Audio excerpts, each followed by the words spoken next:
नमस्कार दोस्तों, मैं आपका माधव शर्मा। तो आज आपको एक सच्ची गाथा सुनाना चाहूँगा भोलेनाथ और पार्वती जी की। तो दोस्तों, एक उस समय टाइम की बात है जब भोलेनाथ से पार्वती जी ने बोला था कि प्रभु आप तो खुद अमर हो, तो मैं आपकी अर्धांगिनी हूँ, तो आप अपने साथ साथ मुझे भी अमर कथा सुनाओ और मुझे भी अमर करो।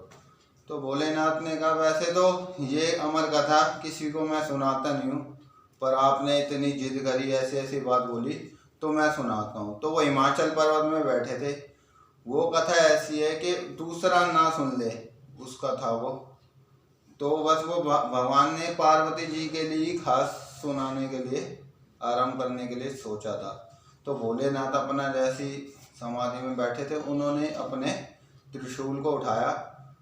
त्रिशूल को यूं करके जमीन में धम धम 3 बार मारा। फिर त्रिशूल को यूं करके बोला, तीनों हिमाचल पर्वत की साइड 3-4 राउंड मारो। कोई जानवर वानवर तो नहीं है, कोई हो तो सब पशु पक्षी सब चले जाए यहाँ से, क्योंकि कोई अमर कथा सुन लेगा तो वो भी अमर हो जाएगा। तो वो जो त्रिशूल था, जब 3 बार भोलेनाथ ने धम धम मारा, सारे पशु पक्षी जानवर तो सब भाग गए और त्रिशूल भी 3 बार राउंड मार के आ गया। कहीं कोई नहीं था, वो आके अपना कह रहा कोई भी नहीं है। तो सारे पशु पक्षी उड़ गए। तो दोस्तों, वहाँ पे पार्वती महारानी की कथा चल रही थी। अब पशु तो सारे भाग गए, पक्षी भी उड़ गए। तो एक शुक ने अंडे दिए हुए थे। शुक यानी कि तोता, तोते के अंडे थे। तोता तो उड़ गया, अंडा रह गया। अब अंडे का टाइम हो रहा था, गर्भ से बाहर निकलने का, अंडे से बाहर निकलने का। तो अंडे का टाइम हो रहा था, अंडे से बाहर निकलने का, बस उसका कुछ टाइम था बाकी। तो पार्वती महारानी जो थी वो कथा सुन रही थी। भोलेनाथ ने कहा था जैसे जैसे मैं कथा करता रहूँगा तो तपस्या मैं तो लीन हो जाऊँगा भक्ति में, बस कथा बहुत लंबी है, आपको हाँ हाँ जी हाँ जी हाँ जी का जवाब देते रहना कि मैं समझ जाऊँ कि आप सुन रहे हो। तो पार्वती महारानी जो थी वो कह रही ठीक है ठीक है। जब ये जो निंद्रा रानी है, ये हर किसी को घेर लेती, चाहे वो भगवान हो चाहे वो इंसान। ये पार्वती जी जो थी वो सुनते सुनते 2-4 घंटे सुनी, 5 घंटे सुनी, 6 घंटे सुनी। धीरे धीरे धीरे उनको निंद्रा रानी ने घेर लिया। तो जी वो धीरे धीरे जो शुक था तोता यानी कि वो अंडे से निकला। अब वो जो बच्चा होता है, जो पैदा होता है, वो जो सुनता है वही नकल करता है। जैसा उसके सामने बोलोगे वैसी वो नकल करता है। अब हम बच्चा हमारा जब बड़ा होता है, हम धीरे धीरे बोलते हैं उसको पापा बोलो मम्मी बोलो, तो हमें देख के वो बोलता है। और वैसे ही वो तोता अंदर ही अंदर सुन रहा था पार्वती जी की बातें सारी, कि पार्वती जी हाँ हाँ हाँ हाँ जी हाँ जी हाँ जी बोल रही है। और भोलेनाथ कथा सुनाई जा रहे सुनाई जा रहे। तो तोते का बच्चा जैसे ही बाहर निकला, पार्वती जी की तो आंख लग गई, वो सो गई। और वो तोते का बच्चा उनकी आवाज़ में वैसे ही हाँ जी हाँ जी हाँ जी हाँ जी बोल रहा। तो करते करते करते कथा जब कंप्लीट हो गई, भोलेनाथ उठे। पार्वती जी तो आराम से सो रही है। तो भोलेनाथ बहुत क्रोधित हुए। भोलेनाथ ने कहा ये क्या अनर्थ हो गया। भोलेनाथ चारों तरफ देखते हैं, कोई नहीं। फिर देखते एक जगह पे शुक का बच्चा बैठा होता है, वो तोता सुन रहा होता है। तो भोलेनाथ कहते हैं ये क्या अनर्थ होगा।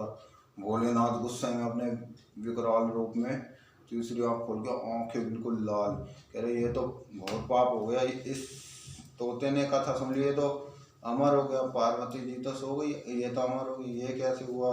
तो भोलेनाथ उसके पीछे पीछे भगता त्रिशूल लेके।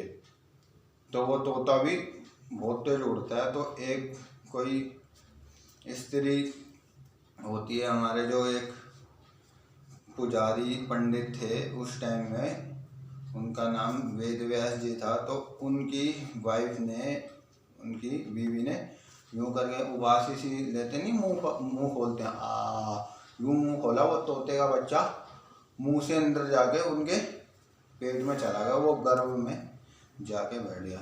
अब भोलेनाथ कह रहे हैं बाहर निकलो। कब तक नहीं बाहर निकलोगे, मैं यहीं बैठूंगा और तुम्हारे को मार के साथ लूँगा। और वो जो उनके पिताजी थे हमारे वेद व्यास जी, वो आ गए इतने में। भोलेनाथ कह रहे ये तुम्हारी बीवी के पेट में घुस गया, अब मैं इसको मार के ही जाऊँगा यहाँ से। तो उन्होंने कहा बात क्या हुई प्रभु, ये तो बताओ। वो कह रहे ऐसी ऐसी बात है, मैं पार्वती जी को कहानी सुना रहा था इस अमर कथा, तो इस शुक ने सुन ली, ये तोते ने सुन ली, तो अब ये अमर हो गया, अब मैं इसको मार के जाऊंगा। तो भोलेनाथ हमारे बड़े ब्राह्मण थे, वो जो वेद व्यास जी थे बहुत बड़े तपस्वी ब्राह्मण थे। तो भोलेनाथ को उन्होंने बोला है प्रभु अब ये तो अमर हो ही गया है तोते का बच्चा जो भी शुक है, तो आप इससे को कैसे मारोगे, आप मारोगे तो ये वैसे भी जिंदा हो जाएगा। तो भोलेनाथ ब्राह्मणों की बात मानते थे बहुत। तो वो बच्चे को भोलेनाथ जब कहते हैं ना तू 1 साल बाद निकलेगा तो मैं 1 साल बैठूंगा यहाँ पे, तो बच्चा कहते है 1 साल क्या, मैं वो कहते हैं भोलेनाथ 9 महीने बाद नहीं निकलेगा, मैं 9 महीने बैठूंगा। वो बच्चा अंदर से बोलता है कि 9 महीने नहीं, मैं 9 साल तक भी नहीं निकलूंगा। तो वो ब्राह्मण बोलते हैं जी ये तो अमर हो गया, इसको आप मारोगे तब भी जिंदा हो जाएगा। फिर भोलेनाथ समझ जाते हैं, भोलेनाथ कह रहे बात तो सही है। भोलेनाथ अपना चले जाते हैं। वो बच्चा फिर अंदर ही अंदर भैया बात जो बोली थी उस बात पर अटल, वो अंदर ही अंदर डर बैठा था कि भैया मैं बात निकलूँ तो ये मारेंगे, ये है वो है। तो भैया वो बहुत पुण्य कर्म करे थे उस तोते ने, बहुत समझ लो भक्ति भाव सच्ची पवित्र आत्मा थी वो तोता। तो वो तोता भैया वो बाहर नहीं निकला, कम से कम हम 9 महीने पेट में रहते हैं तो कितना कष्ट होता है बच्चे को, ये बच्चे को ही पता है जी। 9 महीने मल मूत्र में रहना, माता के पेट में उल्टा लटकना, बहुत दिक्कत होती है।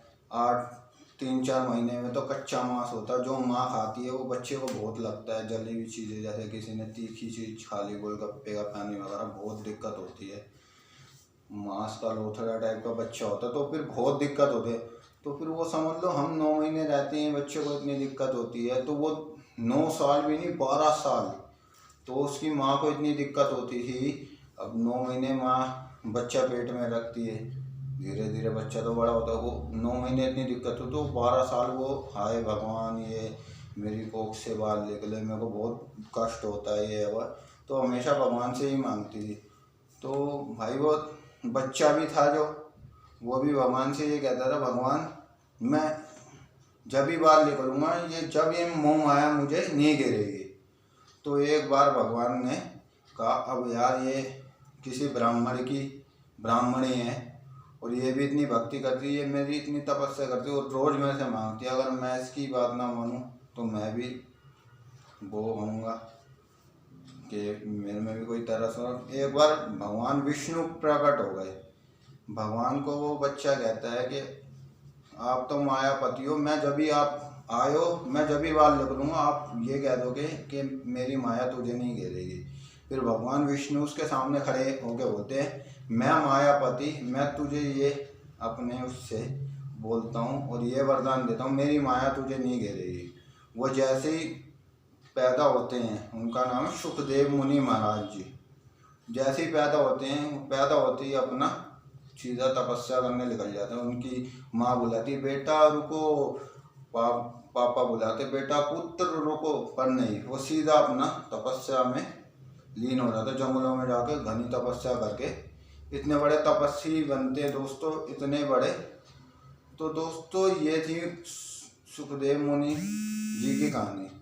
तो इससे ये है दोस्तों अपना कभी भी वो हो भक्ति करो तो ऐसी करो, लीन हो जाओ इस संसार में, कोई किसी का नहीं, जिसका कोई रिश्तेदार नहीं है उसका कोई वो नहीं, जिसका कोई रिश्ता नहीं है ना वो सबसे सुखी है। ये रिश्ते नाते ही दुख देते हैं हमें सबसे ज़्यादा, इसलिए किसी से कोई रिश्ता ना ही हो तो अच्छा। अपनी फैमिली में अगर हम हैं तो सही है, बाकी रिश्ते धोखा ही देते हैं।